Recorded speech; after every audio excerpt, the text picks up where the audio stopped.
Hello and welcome to another episode of the Utility Week podcast with me, Rob Horgan.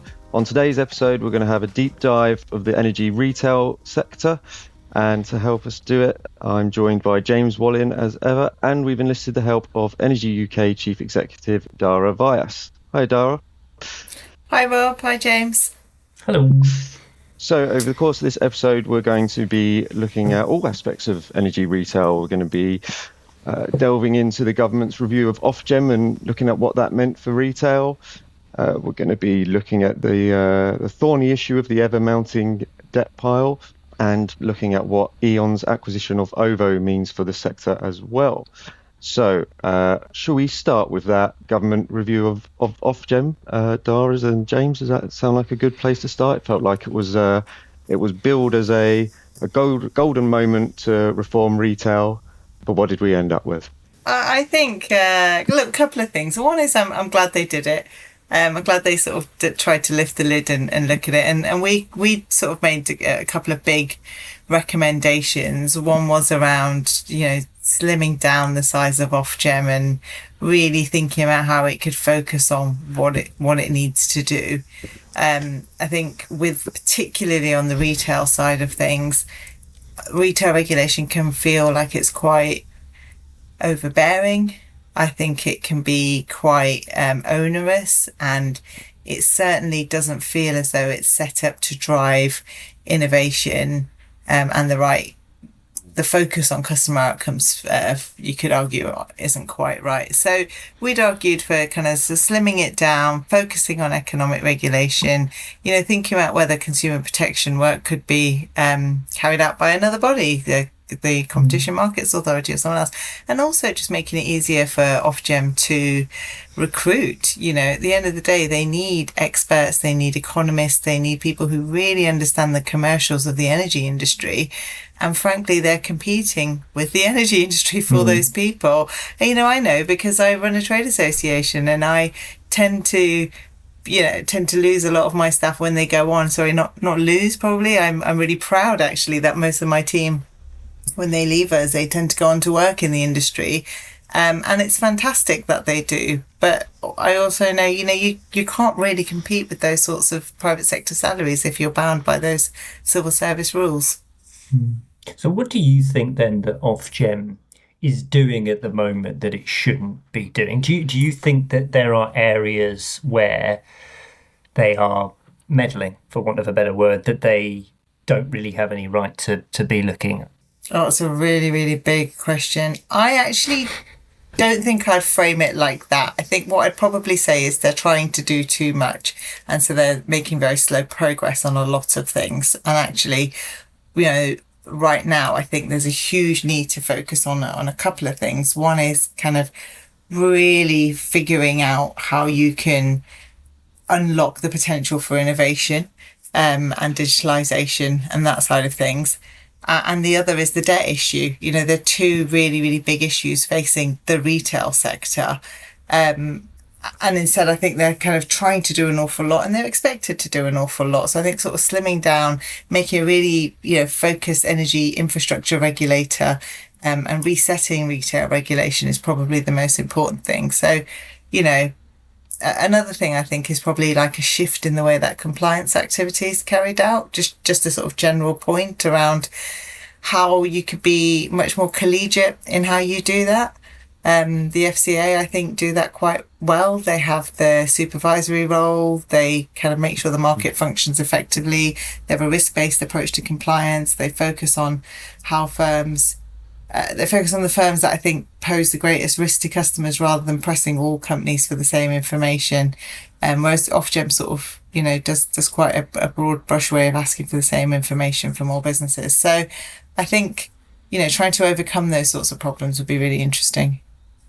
But doesn't a supervisory approach require a bigger regulator than a slimmed down regulator? Don't you need more people to get in there and understand the particular challenges facing each of the retailers?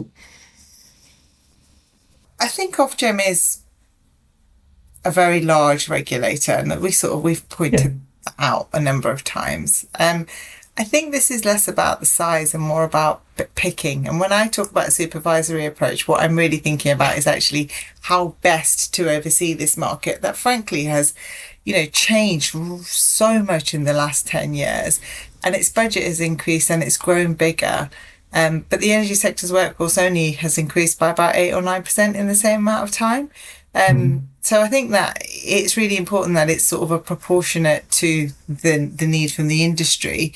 I think that there's quite a lot I think we could say about some of the responses that we've had. But really, if I'm honest with you, what I'd quite like to do is be more optimistic about it. They've got an interim chief exec in Tim Jarvis. They've got an incoming new CEO. They've had the review.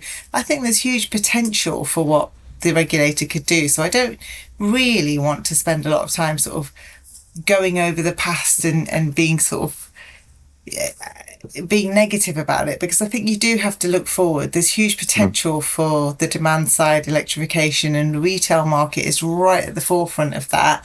The regulatory burden holds these retailers back. How do we unlock that? How do we make sure that code modifications can happen quicker than they do right now? Sometimes they can take up to 5 years to make a decision. That has a huge impact, right? Those sorts of things I think are really, really important. So I think whilst we might not have seen the transformational change we wanted with the review, I don't think that it would be a great use of your time or my time for us to go over that. I think what we should do is talk about what we'd like, because actually that's much richer, and that's where we are right now, I think. Well, let's do that. What would you like to see happen then over the next few months off the back of the Ofgem review? If we're going to put that as a marker in the sand and we move forward from that, what are we hoping to see to get that, unlock that innovation and finally tackle the debt issue? What needs to happen? Look, we're talking at a funny time where we've got an incoming Prime Minister. It's a really, really important moment to reset. Right at the top of that Prime Minister's list are going to be a couple of things, right? One is going to be the cost of living. The other is going to be economic growth. The price of energy is crucial. The amount that you pay for energy bills as a household or a business are crucial to both of those things. And they're symbiotic, right? It's not just that the cost of living is for households and economic growth is for businesses. Actually, successful, positive businesses employ people. People have money in their pockets. They can spend money in the economy. It's all better, right? And so we do need to think quite carefully about bringing down the price of energy bills. So that for me is a really big part of it. And the other part is, I think, investor confidence. So from a regulatory point of view, I think what we need to see is a regulatory approach that is more outcomes focused, more kind of not burdensome, accessible. So that does take action from the government. You do need sort of clear strategic direction on a whole host of things. Ofgem's part of it, yes, but the Fingleton Review made some great recommendations around planning and infrastructure. And successive governments have come in, of all colours, have come in claiming that they're going to, cut the red tape and strip it all back. This is an opportunity to do it, right? With the Ofgem side of things, I think a really good comprehensive supply licence review, commitments to reduce the burden on businesses so that they can really be tested on how they focus on customers, on investment and modernising the system. I think also, really thinking about how you can collaborate with industry and customer advocacy groups, making sure that there's really good standards around some of that. And then there's another big piece of work I think that they need to do on a regulatory framework that really supports flexibility and flexibility markets, right? Because I think that's what we're missing. It is about services, not business types. It's about having a level playing field across all market participants offering services. And maybe, thinking about how you could introduce light touch approaches where necessary to get things going. There's that point around the codes again, but there's also just generally speaking, I do think what they really should be thinking about is simplification, streamlining, removing prescriptive operational mandates, because often they end up imposing costs and not really protecting customers. So that's kind of the double whammy of where I think it should be on the regulatory side of things. So you mentioned the need to really unlock flexibility and a different approach to that. So what could we be doing? What tangible steps could we be taking to do that? So I think in first part, I think it's about actually tackling some of the uncertainty, right? There's a lot of unknowns right now in how it will work. And the reality is that flexibility service providers do represent one of the most optimistic opportunities or kind of sources of new investment and competitive pressure. Whether that's to do with flexibility from EVs, heat pumps, batteries, engaging with the wholesale balancing market, getting that value out is so important. And I think that there is a need for Ofgem to perhaps think about how to make some of that easier for them. I think there's quite a lot of what we would describe as regulatory grey zones for some of the flexibility operators. And I think the government's outlined, I think we need maybe up to 12 gigawatts of consumer-led flex by 2030. That's a lot. That's millions of households participating through, whether that's service providers or supplier platforms. You're going to need a lot of investment in tech. You're going to really have to get customers on board. You're going to have to make sure operational capabilities. And the reality is there's quite a lot of regulatory uncertainty around some of that, which is why I think I would, prioritise a lot of this work, because it's not just about the retailers, and the retailers hold direct customer relationships. They have those customer facing skills. So actually, being less mandatory around specific approaches to customer service or product design for the retailers will allow them sort of that equal platform to engage. So I think the license conditions aren't necessarily the right way of approaching some of that work. And code mod processes are slow, and it is really important actually if we want to kind of be able to harness technology and use it well, that we have a more responsive system overall, really. And that's why less prescriptive regulation is really important.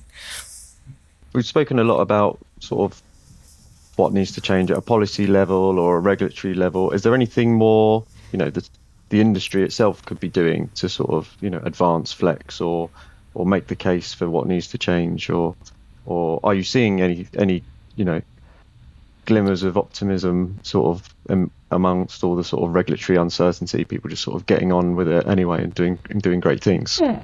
I think there's loads of optimism around a lot of this, and it's flexibility at all levels as well, right? We've just had the government's first window of the cap and floor mechanism when it comes to long duration electricity storage. So I think when we talk about flexibility, we really should be thinking about it as flexibility right across the system, and we really do need more flexibility. We're going through our third heat wave of the summer. We've got the electricity market notice that NESO's just put out. We need to be able to use energy way more efficiently, be much more dynamic and respond. And of course, part of that means moving around the grid and making sure we can actually move it around and get it to where it needs to be when it's cheapest. Do you think the what we're going through at the moment is, it's really kind of caught people's attention and shown that we're going to have to adapt to climate change, right? It feels like it's getting real. Is this a good moment to kind of be making the case for flexibility, do you think? Yeah, I think so. Look, when war in Iran started and prices jumped up, a couple of our members reported anywhere between 50 to 80% increase in inbound contacts from customers asking about solar, rooftop solar. I think that the Secretary of State and the government sort of plans to make it easier for people to have plug-in solar are really good. I think there's a lot of really positive discourse right now from the industry and from government, if I'm going to be honest, about the opportunity that, for example, domestic batteries could bring for people as well. And it's not just that we've experienced, or we are, this week alone, prices have jumped 15% after announcements from the president of the US and more tension in Iran and in the Straits of Hormuz. And whilst prices aren't where they were in 2022, they are higher than we want them to be, and they are higher than they were in 2021. And it's unsustainable. But your question, James, was, do you think this is it? Do you think this is when people will realise we need to make a change, invest in the energy transition? It's the best way to ensure our energy security. It's the best way to ensure we're not dependent on volatile imported fuels. I think that one of the things I've been most surprised by has been how quickly people forgot how hard 2022 was, how quickly politicians from all over, all sides of the House, I think we should not dismiss the impact that spending up to £40 billion to support households and businesses has. We have to recognise that debt from households right now to energy companies is at £5.6 billion and likely to reach £7 billion by the end of the year. These are not small sums. And it's really, really important that we do learn the lessons. And that's why we set up the Energy Crisis Commission. We tried to look into some of this and make sure the lessons were learned. One of the big things, I think, for me, and you won't be surprised by this, but it is about how you protect people. Because the reason that the government at the time did the only thing that they could, and it was the right thing to do to protect everybody and to give everybody support, was because they could not target support to those who really need it the most. Some people could have borne it and it would have been very painful, but they could have. And that's the reality, I think, of the economic situation we're in. And there is work being done, and we are working with government on, how can you better target support for people? What sort of data do you need and how do you do it? And it's really, really important and very long overdue, because it also applies to this conversation about flex. There are people who really ought not be exposed to volatile prices, whether that's because of geopolitics or just we're moving towards a more distributed system and prices will fluctuate. I think we do absolutely know that energy is an essential service, that we need to protect people. The question is, how do you make sure you're protecting the right people? Yeah. Tell us a bit about that work to target support, because it's been a conversation that was ongoing long before 2022, the need to identify who are the people who really need to be protected, who are the people who are going to benefit most from whatever schemes we can design. It's never seemed to me beyond the wit of man to get that. The data must be there. Government holds a lot of this data already. Surely it's about sharing some of that with the energy industry. What sort of progress has been made? Look, it's a great question. We have for a long time called for government to think about how to do this, targeting at low income and vulnerable households, right, rather than universal subsidies. I think the first step is really thinking about that cross-departmental approach. So how do you share data from, we already, have a good system with DWP when it comes to the warm home discount. And, there's obviously an important link with the NHS that could be further explored. There's a link with HMRC, so you can better understand income. And household income is very different to individual income. And as you know, within one household, not everybody might have access to the same funds, even though that you could call it a household income, because it's complicated, because human beings are complicated. So there is complexity, and we are working with government to make some headroom on this. I think it's long overdue. I completely understand why people call for a social tariff. I tend to just not use the word social tariff, but we're talking about the same thing. We're talking about figuring out who needs the most help and getting it to them. Why do you not like the term social tariff? I think it confuses people. I think when I first started working in the energy industry, some suppliers had social tariffs. In water, they had social tariffs, and they meant different things to different companies. And I think they still mean different things to different people. So when we talk about targeted support, it's just a bit clearer that actually it's about targeting the help to those who need it most, as opposed to a tariff that you might have to apply for and demonstrate you're worthy of. what about you mentioned those kind of eye-watering sums, so like 7 billion at the end of the year in terms of debts, and a lot of people, say that the official figures actually underestimate what the true scale of the problem is. But how do we begin to tackle that mountain? How do we go about chipping away at that? Ofgem again has had various schemes to try to tackle that, but we've not seen that much actual action happen on that. What would you want to see happen? I think that the debt issue is significant. We have been really concerned about it. And I think what we have to recognise is that the reality is that in the last 3 years alone, debt and arrears have more than doubled. There is probably a lot that can be done, but mostly I think it comes down to having really urgent implementation of a sort of what I'd probably describe as a debt mitigation strategy. And that would have to involve government. It'd have to involve Ofgem and energy suppliers and debt advice agencies. It is not something any one actor can do alone. Yes, targeted support is part of it, but also regulation's part of it. And also actually working together to communicate the benefits of smart pay-as-you-go.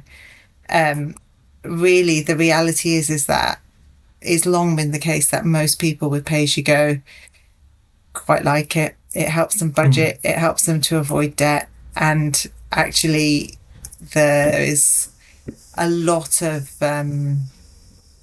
stigma around prepay. And I think it's unnecessary, particularly for smart prepay. It's actually one of those things that I feel like I've certainly been saying for the best part of 15 years, that smart prepay should transform it. It should be the case that nobody can tell, but actually it's very easy to pay and do things differently. So for me, smart prepay is a big part of it. I do think that there is a debt relief scheme that's proposed. I think it's really important that it is brought forward. I think that giving support and reducing that amount of debt that people owe is going to be crucial, but it's not going to go far enough, and we know that. What impact is that debt pile having on, the retailers themselves? It must be getting to a point where it can't get much higher for them to keep sort of surviving, I guess. So look, it's different for every retailer, but I think that the reality is the thing we should be thinking about is the impact it has on households, right? Anywhere between up to around £50 for your typical household is debt. It's because that debt gets smoothed across every bill payer. So I think it is really, really important that we are thinking about the impact in the broadest possible sense. In terms of businesses, look, the operating environment just isn't great for retailers a lot of the time. And a big part of that is about debt, and it is about actually how do you improve that relationship with customers? How do you better use data so you can better understand affordability and vulnerability? But also, how do you start that conversation with the customer to make sure you are giving them the support, but also supporting them to access some of those brilliant technologies that might help them to use less energy or use it when it's cheapest, most flexible. So, yeah. Okay, I think that's a nice point for us to take a break. We'll be back very shortly to discuss E.ON's acquisition of OVO and what it means for the market more broadly.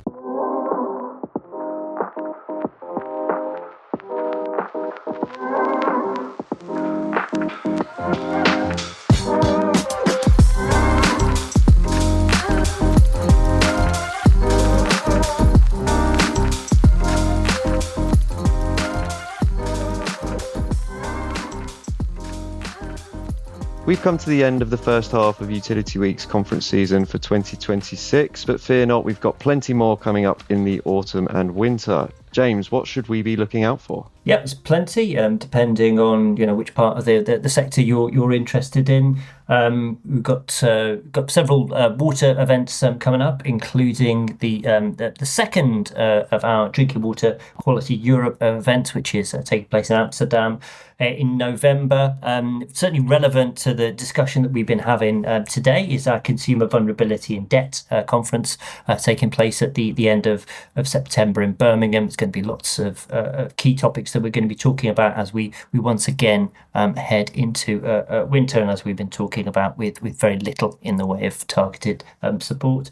But what's been taking up quite a lot of my time recently is Utility Week Forum, as ever a 2-day event on the 25th and 26th of November in London, and this year we're going to be splitting the agenda down the lines of a strategy on day one, and then looking more at operations and capital delivery on day two. Got a whole host of great speakers that you can see on the agenda there, including several CEOs from across the utilities sector, as well as outside voices bringing their insight from across various different industries.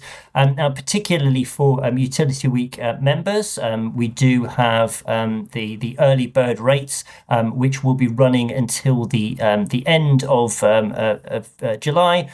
So please do head over to the website. Now you can get there either from the Utility Week website, or if you use your search engine, which there are many varieties available, to type in Utility Week Forum, you'll go straight to the website page, and you can see the early bird fees that are there to secure your place at the industry's must-attend event. So please do go and have a look and book your ticket now.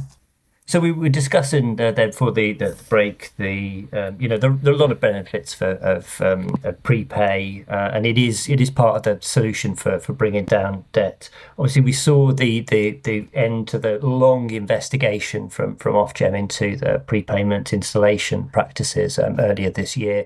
Do you think that's a moment to put a marker in the sand and start to make a more positive case for prepay? And do you think there's appetite in the industry still to offer those kind of services? Oh, James, I have long been a big fan of prepay for the right people at the right time.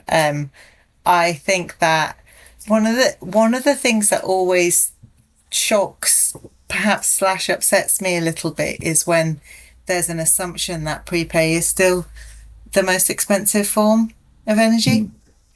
And actually standard credit is more expensive than prepay, and has been for some time now. And yet it's yet another one of the myths that's peddled around prepay. And it really, really frustrates me, because actually smart prepay can really help, not just with affordability, but also with engagement, right?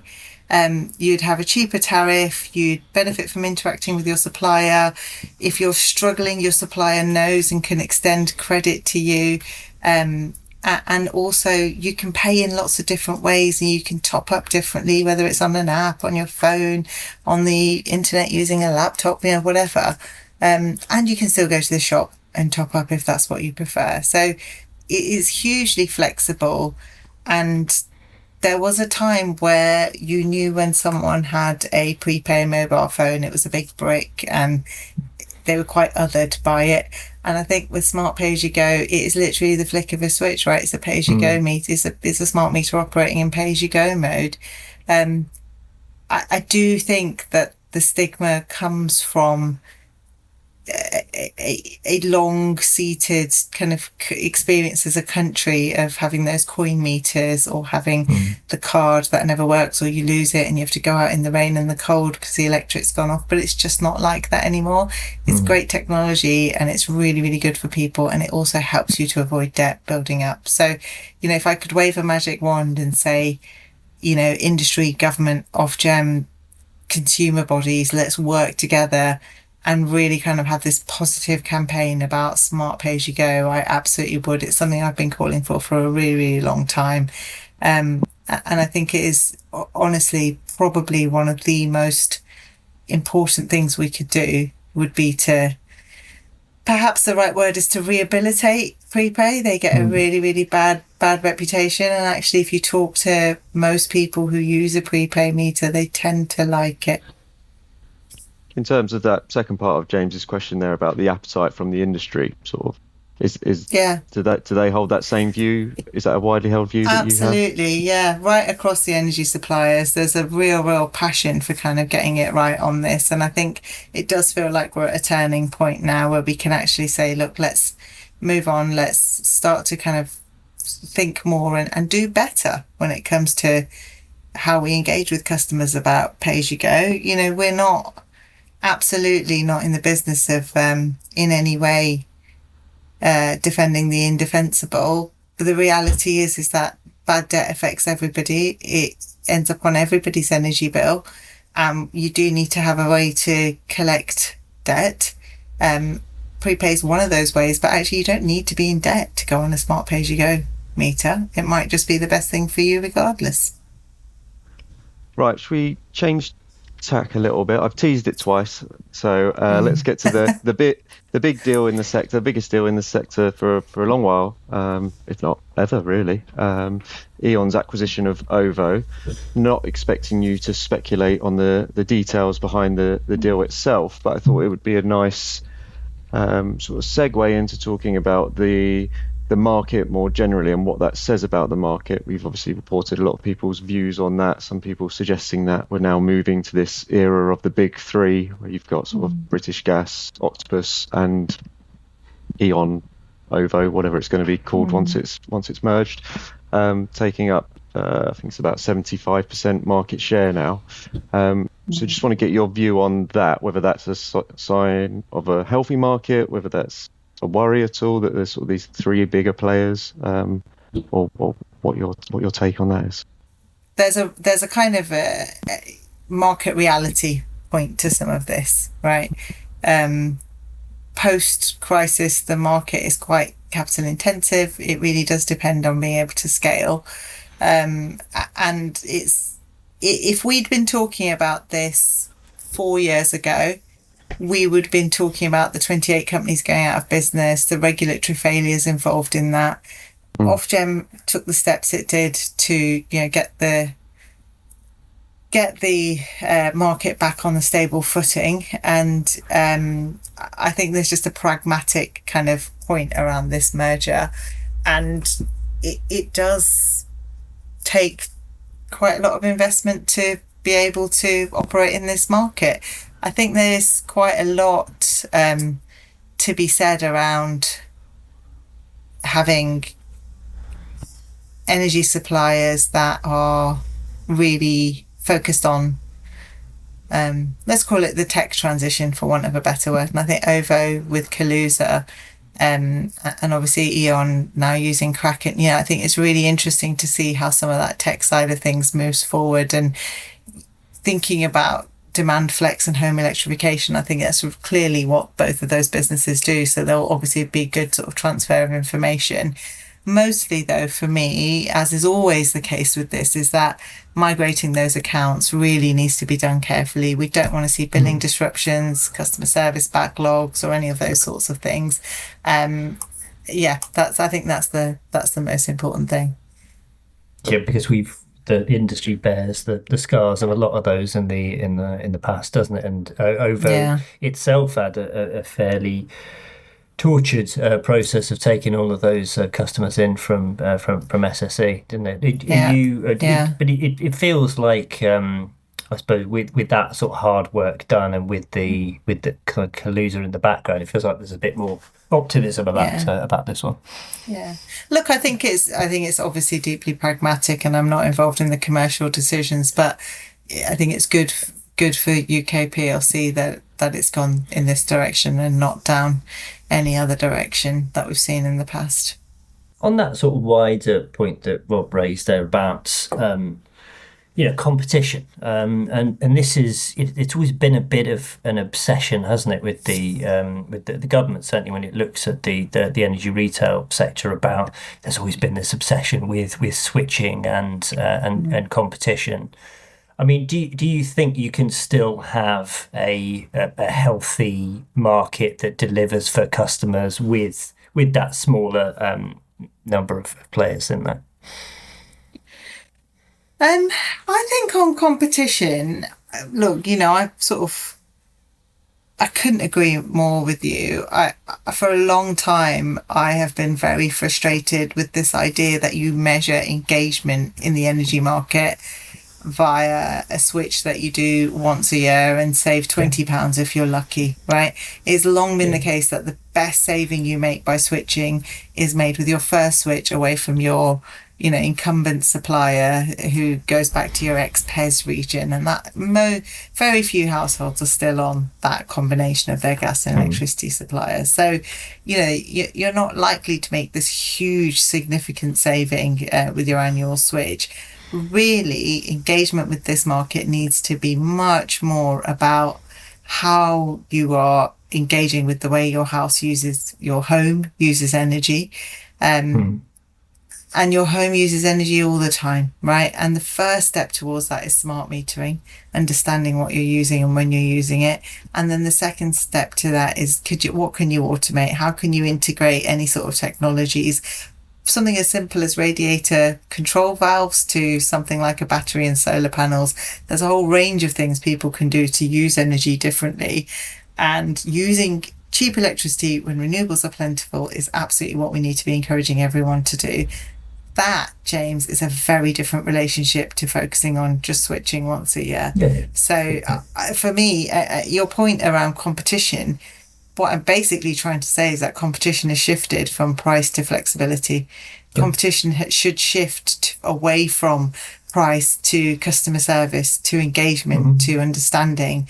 And ultimately, look, we know that the next step since 2019 with the 6 carbon budget, we were all saying, look, the difficult bit is this bit, because we have led the way as a country on power sector decarbonisation. The next step is homes and transport. It's businesses, it's buildings. And those are difficult because you're engaging with people. You're having to make physical changes. You're also having to make changes mentally to how you understand and use things and do things and manage systems in your home. But the difference is, in 2019, we hadn't had COVID, an energy crisis, and now war in Iran. We've also had loads of other shocks as well. Everything from sort of Trump's tariff day to the huge kind of shifts we've made in technology with AI and data centers. Globally, the world has changed since 2019. I think that we're operating in different circumstances, but the challenge remains the same. How do we decarbonise homes, buildings, businesses, transport? Gone away a little bit there from the market competition topic and the sort of makeup of the market. If we sort of switch focus from the bigger players at the top to, say, the smaller players and maybe new entrants to the market, which we've seen very, very few of in the last few years. What does a new entrant in the market need to do to be able to survive? What would your advice be to a new entrant coming into the market? It's such a difficult question, Rob. Look, I think that the reality is that the retail market is a really difficult market to be in, and scale really helps. I think that's what we've recognised. But that doesn't mean that there isn't opportunity for different types of companies to come into the retail market, particularly if they've got a USP, right? Particularly if they're really focusing on certain types of technologies or on certain types of customer engagement. And the reality is, I think, with a lot of this is that we might begin to see some of that in the market as the market evolves again. But right now, with the set of regulatory expectations that the supply license places on retailers, we're not going to get that sort of novelty and innovation. There are a few, and there are some excellent suppliers in the retail market who have carved out a niche, who have gone after one technology or one type of customer, and that works for them. But I think if we want to see more of that, then we need to make it easier for them to enter the market, and we need to make it easier for them to thrive as well. That feels like a great point to end the conversation there. Thanks for joining us today, Dhara, and thanks everybody at home or wherever you are for listening. We'll be back again with another episode of the Utility Week podcast very soon.